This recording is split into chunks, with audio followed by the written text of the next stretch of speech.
What do you mean that I should not be driving anymore? I am a safe driver, aren't I? Welcome to the Surviving Alzheimer's podcast. I'm your host, Ken Cardita. In this podcast, I'll share the experiences and lessons learned during the 12-year journey down Dementia Road with my wife, Shanna. It is my desire that you'll find joy and peace while learning to live with your loved one's Alzheimer's disease and not let the disease define you or your loved one. The Surviving Alzheimer's podcast is brought to you by Ascending Minds, LLC. In today's episode, we'll explore one of the early and often ongoing challenges that we experience as a caregiver, dealing with denial. I'll also share with you our experience on how we dealt with getting Shanna to stop driving once it was no longer safe for her to drive her car. This is a common place where denial comes into play. Finally, I'll share with you a few resources that I found early on that helped to educate me on Alzheimer's and dementia, as well as taught me how to become an effective caregiver. You don't know what you don't know. Before the year 2012, I knew nothing about dementia. Probably could not even spell Alzheimer's. I didn't know what I didn't know. Now, 10 years later, I've earned a postgraduate degree in Alzheimer's disease and how it affects our loved ones and those who care for them, along with a minor in caregiving and potential caregiver burnout. Prior to Shanna's diagnosis, which would occur 5 years later, I never stopped to realize how much our lives would and could change. We were being proactive, seeing a neurologist about 3 or 4 times a year. But since she was only diagnosed with mild cognitive impairment, or MCI, I didn't really take it as seriously as I should as I look back. Why was this? I think partially it was because I was pretty busy in my career and in our adult children and teenage children's lives. Shanna was fully functional. She only had these minor episodes of forgetfulness. They weren't alarming. But I think I was secretly hoping it would just go away, or at the very least, not get any worse and stay the same. This caused me not to entertain thoughts of researching what could happen later. I figured if I didn't know about it, it wouldn't happen. Looking back, I would consider I was keeping my head in the sand. If I didn't dwell on it, it wasn't really happening to us. Honestly, at that time, I just was not ready to realize or accept the challenges that lied ahead. For these few years, I was very much in a state of denial. And it was only after we received our official diagnosis in 2017 that I was able to fully accept that things were going to change and they would never be the same. And that's when I became proactive in learning about the disease and what it meant to be a caregiver. By the time a diagnosis comes, though, it becomes exponentially more difficult to get things like medical power of attorney and other legal matters signed, as well as trying to apply for and get accepted to long-term care policies and make sure you have enough funds for in-home care or potentially a memory care facility if that's in your future. So what is denial? Denial is when a person doesn't acknowledge certain facts or events, even when they maybe seem obvious to those around them. It's really a psychological reaction that enables a person to cope with a difficult situation that may otherwise make them feel afraid, depressed, ashamed, or worried. That there is a stigma about having a diagnosis of dementia. This is often the root of denial in the world of dementia. This stigma that is sometimes associated with dementia makes people not want to talk about it. From our experience, we chose to ignore this fear or any stigma that came along with this. When we first started telling people about Shanna's struggles and her eventual diagnosis, I will admit it was a bit awkward for us. But like anything else, the more you seem to do it, the easier and more natural it becomes. These days, when I meet people that I haven't seen in quite a few years, they may ask how is she doing or where is she. I will tell them that Shanna has Alzheimer's and she's now living in a memory care facility after I took care of her for many years at home. They are often in shock. It can get awkward at the moment. I've learned to quickly dispel any discomfort or awkwardness by telling them how happy Shanna is living in her memory care facility. And I'll share with them one or two of the positive things that have come out of our overall experience. Now, denial, it can be looked at as a coping mechanism. Contrary to what you may think, denial is not someone's deliberate attempt to deny reality. It's more likely that they're not even aware that they're in denial. They may have developed their own way of explaining or coping with things that they find difficult or uncomfortable to talk about or deal with. For example, a person may dismiss a question that they don't know the answer to as being just not important. Or they may insist that they still can drive because they've driven for so many years and never been in an accident, even though they no longer can safely drive. I'll talk more about this in just a moment. Can our loved ones who are in denial accept their dementia diagnosis? Over time, our loved one may come to accept their diagnosis and how it's affecting them. As their condition progresses and they start to have more problems and difficulties, they may begin to talk about it with you or other people that they trust. And these are key moments in building your caregiver relationship with your loved one. You need to be ready to discuss with your loved one what's going on and in a compassionate manner that doesn't alarm or scare them. Because as you begin to have these discussions, it will then enable you to be a more effective caregiver and advocate for them. Let's take a little deeper look on the effects of denial and the fear of the unknown and how it can have an effect on family members.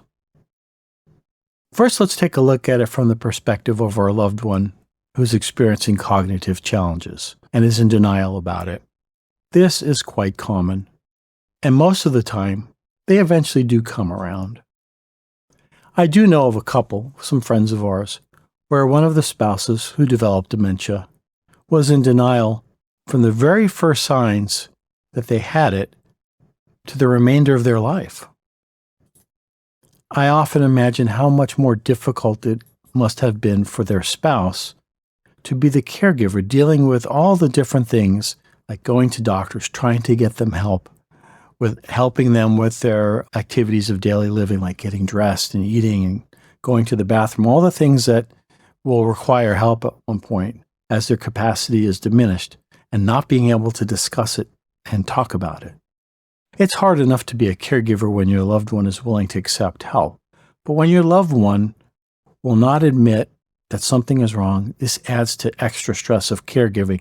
And this stress can just be multiplied and become very difficult and make it much harder than it needs to be. When a family can't openly speak about what they're observing because someone in the family, the person in particular, who's struggling is in denial, things can't be dealt with out in the open. And usually it has to hit some kind of crisis where then the conversations can begin. But at that point of crisis, the time to prepare has long gone. How and when you as a caregiver choose to pick your battlegrounds when dealing with your loved one's denial will often determine how long this period persists. If you continue to try and convince your loved one that something is wrong, they will dig their heels in and they will continue to resist. A very common place where this can all come to a head is when it's time for our loved ones to stop driving.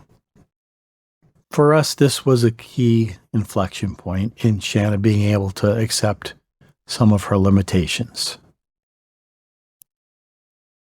Before her diagnosis, about a year and a half before that, we had moved about 8 miles away after living in the same neighborhood for 26 years. In that first month after we moved, she got lost for about 2 hours. She did not happen to have her phone with her at this time.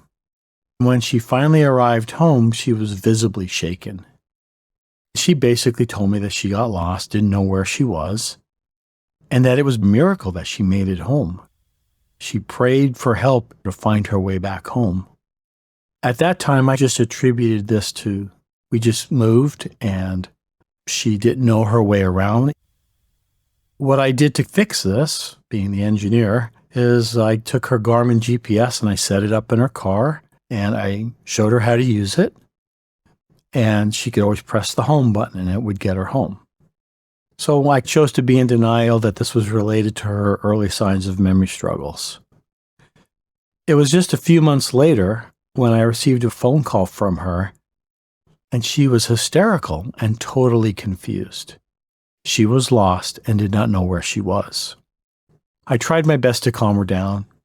I asked her, "Hey, what do you see?" She said, "I see a church." I said, "Okay. Do you know the name of the street that you're on?" She did not know. I said, "Can you go find a sign?" She was so rattled, she could not think straight to just drive to the nearest street corner. So I told her, "Okay, get in the car, drive to the next intersection and pull over." And she did. And then I got her to read me the street signs. I looked up on my phone how far away that was. And I said, "Hey, be calm, just stay in your car. I'll be there. It's going to take me about 15 or 20 minutes to get there." I hung up the phone and dropped everything I was doing, and I drove as fast as possible to go rescue her. And I took advantage of every single driving skill and trick that I learned and developed back when I was delivering pizza in New York as a teenager. But only to get pulled over by the local police halfway there. I can only imagine what the police officer thought when I told him my sad sob story about trying to rescue my wife who was lost. Anyway, I got a ticket and this became a $200 and a half a day in traffic school lesson in the School of Hard Knocks. When I eventually met Shanna, she was still somewhat rattled and she followed me home. This was somewhat of a wake-up call for me. And from then on, I would make sure I was in the car with her if she was going beyond our immediate area within a few miles of our home. And this eventually turned into me driving full-time for both of us in the months to come. It was during this transition period when she would sometimes grab her keys and I started arguing with her and saying, "Hey, it's not really safe for you to be driving alone. Remember when you got lost?" This led to some heated debates and was not very productive, and actually caused quite a few arguments. And after a couple of times, I realized this was not helping. So what I started to say was, "Hey, let's go. Let me come along with you." So I would sit in the car, and on those drives, I would sit in the passenger seat. And I started to notice that her reaction time had really slowed down. And it was starting to get a little bit dangerous for her to be driving, especially during rush hour when traffic was swift and hectic. In my mind, I was, okay, now it's time to start being proactive. So I started to volunteer to drive us both everywhere. And after a few weeks of this, she didn't really express her need to drive, but every once in a while it would pop up. She was still in denial about it being safe for her to drive. And if it came up in a conversation, I would always say, "Shanna, I trust your driving. You're a good driver, but it's the other people that I don't really trust." And often this would diffuse the argument. This came to a head about 6 months after her diagnosis, when we were sitting in the neurologist's office after she was evaluated, and he came out and said she should not drive. Well, this made Shanna furious. She was so mad at him. Actually, in the office, she was arguing with him, and I just sat there, and I didn't say a word. I didn't want to get dragged into it. We left the office, and she was telling me the whole way home, "I never want to see him again. I'm going to prove him wrong." She was on a mission. Now, at this time, she had not driven for about 9 months. I was hoping she would forget about this, but she brought it up multiple times a day for over a week, and I was getting worried, so I hid her keys as a precaution just so that it would prevent her from taking off without me knowing. When it became apparent that she was not going to let this go, I caved and I said, "Okay, Shanna, why don't you drive to the grocery store, which is about 2 miles away, and it only required 2 turns." And I told her I would just quietly sit in the passenger seat. And she said, "Okay." And she was determined to prove to me that she still was a safe driver. She was doing better than I expected, especially since she hadn't driven in 9 months. And I was starting to think this was going to blow up in my face, when all of a sudden, a loud sports car came up behind us, went around us very quickly and cut her off, all while the driver had his hand out the window flipping us the bird. To be honest, she was going the speed limit, and I don't really know what his problem was. Could this be proof that God works in strange ways? I'll let you decide. We soon arrived at the grocery store. She was a little bit rattled, but she was willing to drive home after we picked up a few items. Leaving the store parking lot, she turned the wrong way and did not realize it for almost 2 miles. I didn't say a word. When she asked where we were, I kindly said, "Hey, Shanna, you turned the wrong way. You just need to make a U-turn." She was able to get home, but during that ride home from that point on, neither of us said a word. As she pulled the car into the garage, she turned off the car, handed me the keys, and said, "I don't want to drive anymore. It's just too stressful." As we walked into the house, I offered a silent prayer of thanks. And I told her, "I'll support your decision," and that I had no problem driving us around. And that was the last time we ever talked about her driving. And I have driven her everywhere for the last 5 years. Now, this is something that eventually all caregivers will go through with their loved one. Taking away their driving ability for our loved ones is like taking away one of their last things of independence. And it is a significant milestone on Dementia Road. What are some of my takeaways? At the first signs of any cognitive issues, you should drive with your loved one on a regular basis just to monitor how they're doing and if it's still safe for them to be driving. It's better to be proactive and not wait until an accident occurs. Don't argue with them about this. Don't let it become a wedge in your relationship with them. Early on, offer to start driving from time to time when you're together, and eventually take over that responsibility once it's not safe for them to drive anymore. If you need to, hiding the keys once it's unsafe for them to drive may be helpful to letting you know if they're trying to head out on their own, but be careful with this. If this happens frequently, it could cause more problems. When it comes to having someone officially tell them it's time to not drive, just let the doctor do it. Let him be the fall guy. This keeps you out of the line of fire for the most part. Finally, don't speed on your way to rescuing your loved one. The police really don't care about your sob story. Now let's look at this from the perspective of you as a caregiver. Why might you be in denial about what you're observing with your loved one? I've come to realize that this was basically my brain protecting me from experiencing and realizing the pain that will come with my wife having some kind of brain issue. I was like, if I don't think about it, it's really not happening. Out of sight, out of mind. I was just hoping it would go away. When we choose to live with our fear of the unknown, the choices and decisions we make do not serve us well. Any decision that we make in this state of fear will not be a decision that helps us move forward. Now, the key difference to realize here is that you can change and you can learn to face what's going on head on and get things moving forward with your loved one. Now, they're most likely not going to be able to get out of denial by using logic or reason because their brain's not capable of processing it. Once you accept that you'll become a caregiver and you'll become the advocate for your loved one, you can begin to start to move past denial.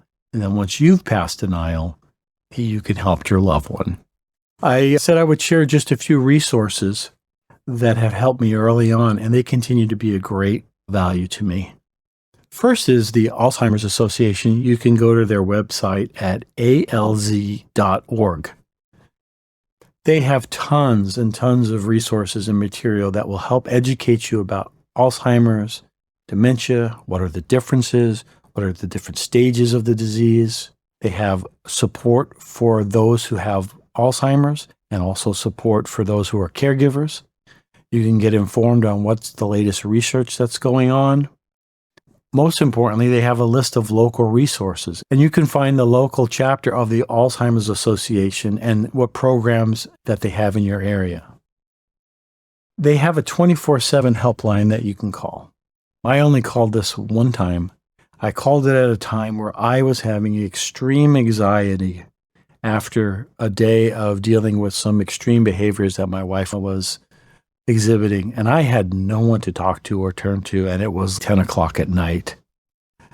And I had just left Shanna. She was screaming at me. She was very upset with me. I had no one to talk to. I called them. They were very helpful. They calmed me down and helped me to have perspective and regain my composure. There's two of my favorite trainers who have businesses that are set up to train caregivers. They also have an extensive amount of free material on YouTube. The first one name is Teepa Snow, and you can go to her website, teepasnow.com. She's got a training program for at-home and professional caregivers. She uses a positive approach to care. Her YouTube channel has so many great videos where she explains and demonstrates dementia behavior. She actually has a gift for acting out and demonstrating what it's like to experience dementia behavior and help you to interpret it in a positive way. Another of my favorite resources is Dr. Natalie Edmonds. She has her Dementia Caregivers YouTube channel and a Facebook group that have helped me so much. Her videos are very informative. Her Facebook group currently has over 7,000 worldwide members, and it is a safe place to vent and to learn, to understand and share what you're going through and have other people who've been through it to help you out. You can find more information at her website about these programs at careblazers.com. That's careblazers.com. All right, let's recap today's episode. When we initially start down our journey down Dementia Road, we don't know what we don't know. It's not uncommon for us to deal with various forms of denial along the way. While we cannot control or force our loved one to get past their denial, we can work on our own selves and get past denial and see things as they really are. And then once we get past denial, we can be patient with our loved one and compassionately help them to eventually get past their denial over time. By not putting our head in the sand and educating ourselves, we can eventually conquer fear of the unknown. By getting involved in your local and online support groups, you can realize that you're not alone in this, and there are many people who are further along their journey on Dementia Road that are willing to help you. And in time, you'll eventually be able to help others. On that note, if you're finding some value in listening to the Surviving Alzheimer's podcast, would you please do me a favor and share it with your family members, your friends, and others who you think would benefit from listening to this podcast? As always, thanks for listening, and be sure to follow the Surviving Alzheimer's podcast. That way you'll be notified when new episodes are released. Now, on our next episode, we'll resume our backstory, and I'll discuss what I learned during the mild cognitive impairment or MCI stage leading into early Alzheimer's stages up until Shanna's diagnosis of Alzheimer's disease. Until then, Remember to take it just one day at a time. Give yourself grace. Realize that you're not alone in your caregiving journey, and have a blessed day.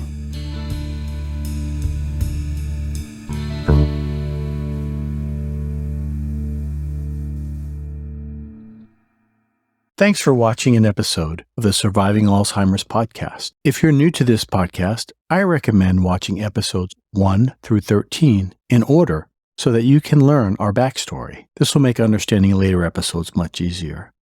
To help you with this, you'll find a link to a playlist called the Surviving Alzheimer's podcast by episode order in the video description and on the Surviving Alzheimer's YouTube channel. The mission of the Surviving Alzheimer's podcast is to educate and inspire caregivers, family, and friends who are on their own unique journey down dementia road with their loved ones. I would really appreciate it if you could share this episode to anyone who you feel would benefit from it. Additional ways for you to help us reach others are to hit the like button for this video, subscribe to the channel, and click the bell to be notified of new episodes. All of these actions will encourage the YouTube algorithm to share this episode and podcast to other potential viewers.